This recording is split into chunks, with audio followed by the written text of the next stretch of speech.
Legendary symbol करने लगे हम। A belongs to set of integers p be and odd prime such that a और p की GCD 1 हो। तो लेजेंडरी सिंबल कैसे रिप्रेजेंट करते हैं? ए बाय पी मेरा 1 होगा if a is quadratic residue of p, and a by p -1 होगा if a is quadratic non residue of P.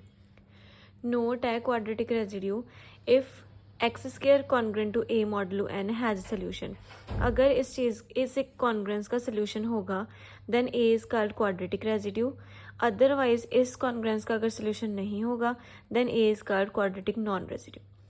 Second, इसकी डेफिनेशन क्वाड्रेटिक रेजिड्यू की हम क्या कर सकते हैं कि इफ़ ए की पावर फाई एन बाय 2 करने पे हमें कॉन्ग्रेंट टू 1 मॉडलू एन मिल रहा है then a is quadratic residue. अगर not congruent to 1 modulo n मिल रहा है then a is quadratic non residue. अगर पी ए को डिवाइड करेगा, मतलब अगर ये एक दूसरे को डिवाइड कर रहे हैं देन लेजेंडरी सिंबल की वैल्यू क्या हो जाएगी? 0। बिकॉज आपको पता है अगर ये डिविजिबल है तो रिमाइंडर क्या आ जाएगा? 0 आ जाएगा, कटिंग हो जाएगी इनकी। अब ए 1 बाय पी की वैल्यू फाइंड करनी है। अब 1 को हमने चेक करना है कि 5n/2 करने पे कॉन्ग्रेंट टू 1 मॉडलू 5 हो रहा है, मतलब ये वाली कॉन्ग्रेंस सेटिस्फाई कर जाएगी तो हम बोलेंगे 1 इज क्वाड्रेटिक रेजिड्यू ऑफ 5। अगर 1 क्वाड्रेटिक रेजिड्यू है 5 का तो लेजेंडरी सिंबल की वैल्यू क्या होगी? 1। अगर ऊपर ए जो हमारा है quadratic non residue of p आ जाए देन उसकी वैल्यू क्या होगी? -1। अब 5 ऑफ 5 होता है 4। 1 की पावर 4/2 करा, 4/2 2 आ गया, 1 स्क्वायर कॉन्ग्रेंट टू 1 मॉडलू 5 आ गया। ये चीज़ क्या पॉसिबल होती है क्योंकि 1 - 1 0 जो ना 5 0 को डिवाइड करेगा। 1 क्या हो गया? Quadratic residue of 5, that means इसकी वैल्यू 1 आ गई। अब 2/5 की चेक करें तो हमने क्या चेक करना होगा कि 2 क्वाड्रेटिक रेजिड्यू है 5 का या नहीं।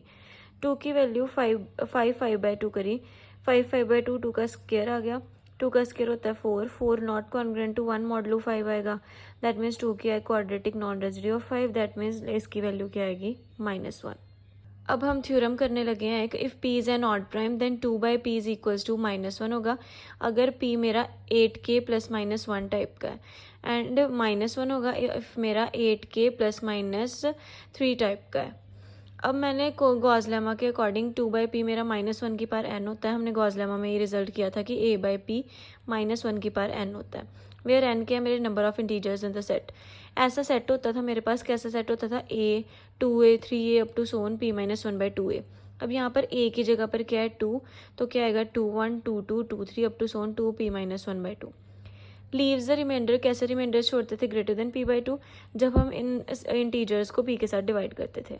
अब इन ये सारे 2 के मल्टीपल टाइप इंटीजर हैं, तो मैंने कोई ले लिया 2x भी एनी मेंबर ऑफ s, इन्हीं में से कोई नंबर ले लिया 2x, जो क्या छोड़ रहा है? Leave the remainder greater than p/2 जब हम उसको p के साथ डिवाइड करते हैं।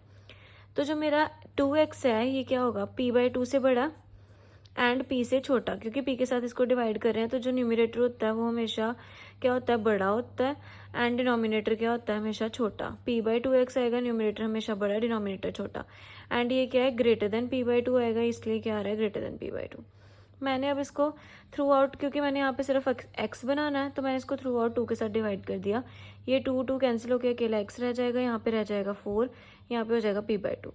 If we divide p/s let the quotient be k. अगर हम अब देखो यहाँ पे मेरे पास 8 है तो मैंने किससे डिवाइड करना है? 8 के साथ डिवाइड करना है। 8 के साथ जब मैं p को डिवाइड करूँगी, मैंने लेट कर लिया कि मेरा कोशिएंट जो है वो k है एंड जो रिमाइंडर आ रहा है वो r आ रहा है, सो दैट मैं इसको कैसे रिप्रेजेंट कर सकती हूँ? p is equals to 8k + r की फॉर्म में। r मेरा क्या है? या तो 0 होएगा, मतलब 8 से नीचे नीचे सारे नंबर्स रिमाइंडर में आ सकते हैं, 0 1 2 3 4 5 6 7। 8k + r मतलब dividend is equals to divisor multiply quotient plus remainder. Quotient k था एंड रिमाइंडर हमने r लिया। अब जिन जिन नंबर्स की जीसीडी 8 के साथ 1 नहीं होती है और वो r नहीं हो सकते, 0 नहीं हो सकता, 2 नहीं हो सकता, 4 नहीं हो सकता, 6 नहीं हो सकता, ये सारी वैल्यूज r की नहीं हो सकती।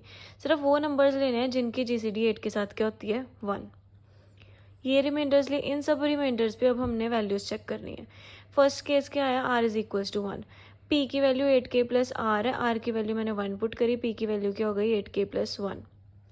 अब इक्वेशन 1 मैंने ली थी, इक्वेशन 1 मेरी क्या थी जो मैंने अभी पीछे बनाई है? p/2 p/4 less than x less than p/2। अब यहाँ पे मैंने p की वैल्यू मेरी क्या आई है? 8k + 1, यहाँ पे मैंने p की वैल्यू 8k + 1 पुट कर देनी है। 8k+1/4 आ गया, 8k+1/2 आ गया। अब यहाँ पे मैंने अलग अलग कर दिया, 8k/4 + 1/4, 8k+2 + 1/2, 8k+4 की कटिंग करी, 2k आ गया, इधर 1/4 आ गया, 4k आ गया, 1/2 आ गया। अब x देखो 1/4 से क्या होना चाहिए, बड़ा। 1/4 की वैल्यू क्या होती है, 0.25। मैंने 0.2 से बड़ा होल नंबर लेना है, जो एकदम बड़ा, मतलब सबसे पहले जो बड़ा नंबर आ रहा है 0.25 पे होल नंबर, वो लेना है, क्योंकि ये क्या है, ग्रेटर देन x। इससे बड़ा सबसे पहला होल नंबर कौन सा आता है 0.25 के बाद, 1। 0.25 के बाद सबसे पहला होल नंबर बड़ा क्या आया, 1। x ग्रेटर देन है, इसलिए हमने यहाँ पे क्या देखना है, बड़ा नंबर। अब ये देखो 1/25 को लिखूंगी 0.5 आएगा, 0.5 से छोटा, क्योंकि x क्या है, लेस देन है इससे। 0.5 से सबसे पहला होल नंबर छोटा क्या आएगा, 0। तो यहाँ पे क्या आ जाएगा, 0। यहाँ साइन चेंज हो जाएगा, less than, greater than equals to and less than equals to में। अब n कैसे फाइंड करना है, मैंने upper minus lower plus 1, upper minus lower plus 1। अब यहाँ पे +1 करना है इसलिए ज़रूरी है, बिकॉज हमने इसके बीच बीच वाले नंबर्स ही लेने हैं, तो वो उसमें क्या आएगा, +1 ज़रूर आएगा। जब माइनस करोगे ब्रैकेट ओपन, साइन चेंज हो जाएंगे, 2k आ गया, ये भी कैंसिल हो गया, अकेला क्या बचा, 2k। गॉस लेमा के अकॉर्डिंग a/p किसके इक्वल होता है, -1 की पावर n। यहाँ पे n की वैल्यू कितनी आई है, 2k। ये हमारे पास इवन नंबर है, दैट मीन्स इसकी वैल्यू क्या आ गई, 1। मतलब p की वैल्यू 8k+1 के case, p is equal to 8k+1 के केस में मेरी 2/p की वैल्यू आ गई है 1। फिर मैंने r की वैल्यू 3 पुट करी, p की वैल्यू क्या बन गई, 8k+3।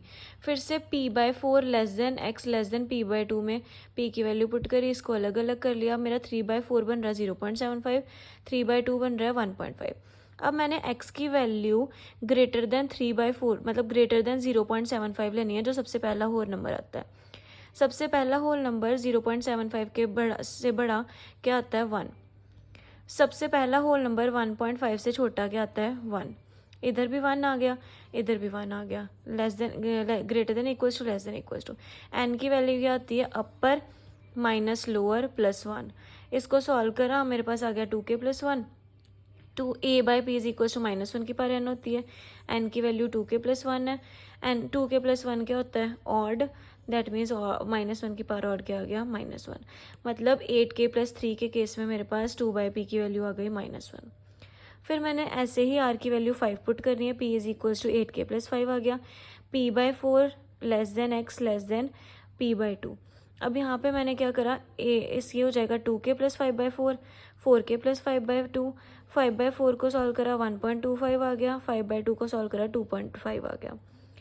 अब हमने 1.25 से बड़ा होल नंबर देखना है, जो सबसे पहले बड़ा होल नंबर आता है।